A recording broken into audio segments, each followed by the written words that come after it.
کم کیتا ہے، وہ غلطی کوئی برائی کوئی ایسی ہو، اس کو وہ غلطی یاد دلا کر آر دلانا، اس کو دوبارہ اس کی طرف متوجہ کرنا۔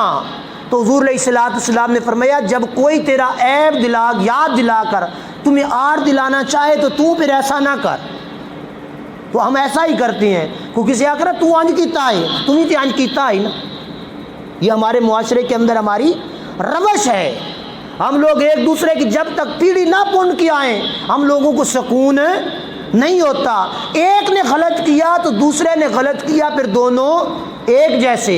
ایک نے غلط کیا دوسرے نے معاف کیا، پھر دونوں ایک جیسے تو نہ رہے۔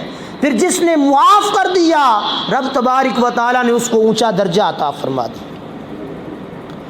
اور پھر حضور سرور کائنات صلی اللہ تعالیٰ علیہ وآلہ وسلم نے ارشاد فرمایا کہ درگزر کرو، بے شک درگزر کرنا، معاف کرنا یہ اللہ کا شیوا ہے، اللہ کا منصب ہے۔ اللہ کیا ہے؟ غفور الرحیم۔ یہ ہم لوگ پڑھتے ہیں کہ نہیں پڑھتے؟ اللہ کون ہے؟ غفور الرحیم ہے، وہ مہربان ہے۔ ہم لوگ اگر اپنی غلطیاں دیکھیں اور رب کے انعامات دیکھیں، رب کی رحمتیں دیکھیں جو رب نے ہمارے اوپر کی ہوئی ہیں، تو ہم لوگ پھر ایک سانس بھی جینے کے قابل نہیں ہیں۔ یہ رب کی مہربانی ہے جو ہماری کتنی غلطیاں ان سب سے درگزر کیے بیٹھا ہے۔ تو حضور علیہ الصلوۃ والسلام کو اللہ پاک نے فرمایا محبوب معاف کرنا سیکھو، خذ العفو، معافی اختیار کرو اور معاف کرنا سیکھو۔ اور وَأَن تَعْفُوا أَقْرَبُ لِلتَّقْوَىٰ، فرمایا معاف کرنا تقویٰ ہے۔ معاف کرنا کیا ہے؟ تقویٰ ہے۔ ایک ہم نے پیچھے رمضان شریف میں پڑھا تھا کہ روزہ رکھنا تقویٰ ہے۔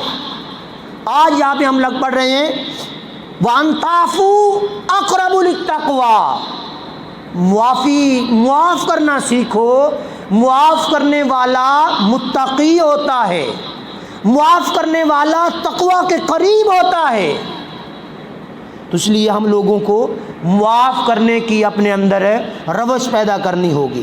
اور حضور سرور کائنات صلی اللہ تعالیٰ علیہ وآلہ وسلم نے 3 چیزوں کی طرف اشارہ فرمایا کہ 3 چیزیں ایسی ہیں اگر میں